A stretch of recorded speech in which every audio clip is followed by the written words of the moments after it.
رات کے آخری پہر کی خاموشی میں جب درختوں کے پتے شبنم میں نہا رہے تھے اور سورج کی پہلی کرن ابھی جھیل کے کنارے نہیں پہنچی تھی، تب مور محل کی شاخ پر نیند سے جاگا۔ وہ ہر روز کی طرح اپنے پروں کو پھیلانے سے پہلے آئینے کی طرح چمکتے جھیل کے پانی میں اپنی جھلک دیکھتا تھا، مگر آج کچھ مختلف تھا۔ اس نے ایک آنکھ کھولی، پھر دوسری، اور اگلے ہی لمحے اس کی چونچ کھلی کی کھلی رہ گئی۔ یہ کیا ہوا؟ میرے نیلے پر کہاں گئے؟ مور نے اپنے پروں کو پھیلایا، مگر وہ شوخ نیلے سنہرے کناروں والے بڑے بڑے پر غائب تھے۔ صرف ہلکے سبز اور خاکی رنگ کے پر رہ گئے تھے، جیسے کوئی تصویری کتاب سے رنگ چرا کر بھاگ گیا ہو۔ نہیں نہیں، یہ تو ممکن ہی نہیں، مور چیخا۔ وہ شاخ سے نیچے اترا اور جھیل کے کنارے دوڑا۔ پانی میں اپنی جھلک دیکھی تو یوں لگا جیسے کوئی عام سا پرندہ کھڑا ہو۔ ارے میں تو بس ایک رنگین مرغ کی طرح لگ رہا ہوں۔ مور کے لیے یہ کسی قیامت سے کم نہ تھا۔ وہ جنگل کا سب سے خوبصورت پرندہ مانا جاتا تھا۔ اس کے نیلے پر سب کی حسد بڑی نگاہوں کا مرکز تھے۔ آج وہی پر غائب تھے اور اس کے ساتھ اس کا غرور بھی۔ ہاں، ضرور کسی نے چرائے ہیں، مور نے فیصلہ کیا۔ اس نے اپنی چونچ کڑی کی اور کہا، سب سے پہلے شک تو اس طوطے پر جاتا ہے، رنگ برنگا بھی ہے اور حسد بھی بہت کرتا ہے۔ وہ تیزی سے طوطے کے درخت تک گیا۔ طوطا آم کے درخت پر بیٹھا میٹھے آم پر چونچ مار رہا تھا۔ صبح بخیر جناب مور، طوطے نے ہنستے ہوئے کہا۔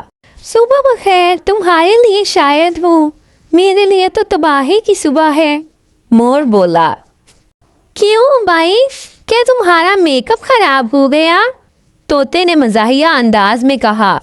مور نے غصے سے اپنی گردن سیدھی کی۔ میرا میک اپ نہیں، میرے پر غائب ہے، اور تمہاری آنکھوں میں مجھے شک نظر آتا ہے۔ طوطا ہنسنے لگا۔ ارے بھائی، میں آم کھاتا ہوں، پر نہیں، نیلے پر نہیں، جھوٹ بول رہے ہو، تمہیں ہمیشہ میرے رنگوں سے جلن تھی، مور چلایا۔ ہاں تھی، مگر اتنی نہیں کہ پر چرا لوں، طوطے نے مزاحیہ انداز میں کہا۔ ویسے اگر تم چاہو تو میں تمہارے لیے نیلے رنگ کا آم ڈھونڈ دوں، مور نے ناک سکیڑی۔ بہت مزہ ہو گیا، میں جا رہا ہوں، مگر یاد رکھنا اگر تم قصوروار نکلے تو تمہارے آموں کی چھٹی۔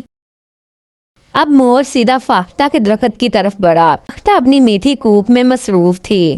بس کرو یہ کوکو، مور بولا۔ آج کوئی کوک کے موڈ میں نہیں ہے، فاختہ چونکی۔ ارے واہ، صبح صبح اتنا غصہ، کیا کسی نے تمہارا ناشتہ چرا لیا؟ مور نے سانس بھرتے ہوئے کہا۔ میری خوبصورتی چرا لی ہے، میرے نیلے پر غائب ہیں، اور مجھے لگتا ہے تمہیں ان کے رنگ پسند تھے، فاختہ نے اپنی گردن تیڑھی کی۔ ہائے مور، میں تو ہمیشہ تمہارے پروں کی تعریف کرتی تھی، مگر تعریف کرنا اور چرا لینا دو الگ باتیں ہیں۔ تو پھر بتاؤ، کل رات تم کہاں تھی؟ مور نے پوچھا۔ فاختہ نے آنکھیں گھمائی۔ میں وہیں تھی جہاں روز ہوتی ہوں، اپنے گھونسلے میں۔ سورج ڈوبا، میں سو گئی، نہ تمہارے پر دیکھے نہ کسی کے۔ ہاں مگر تم نے ضرور خواب میں دیکھے ہوں گے، مور نے طنزیہ کہا۔ شاید دیکھے ہوں، مگر خواب میں پر چرانا کوئی جرم نہیں، فاختہ نے مسکراتے ہوئے کہا۔ مور نے غصے سے پروں کو جھٹکا اور وہاں سے چل دیا۔ اب رہ گیا سب سے بڑا مشتبہ، عقاب۔ مور جانتا تھا کہ عقاب کو اپنے سادہ مگر طاقتور پروں پر ہمیشہ ناز رہتا ہے، مگر شاید اندر ہی اندر وہ مور کے رنگوں سے جلا بنا ہو۔ پہاڑی کے اوپر عقاب چٹانوں پر بیٹھا تھا، ہوا میں اپنے پر پھیلائے جیسے کوئی بادشاہ۔ جناب عقاب، مور نے بلند آواز میں کہا۔ عقاب نے سر گھمایا۔ ہاں مور صاحب، صبح بخیر۔ کیا رنگوں کے بغیر بھی اتنا شور؟ دیکھا، تمہیں تو معلوم تھا، مور چیخا۔ کیا معلوم تھا؟ کہ میرے نیلے پائے غائب ہیں۔ تمہیں کیسے پتا چلا؟ عقاب مسکرایا۔ پورا جنگل تمہاری چیخوں سے گونج رہا ہے اور تم سمجھتے ہو کہ میں بہرا ہوں؟ مور نے چونچ اوپر اٹھائی۔ میں مذاق کے موڈ میں نہیں ہوں، بتاؤ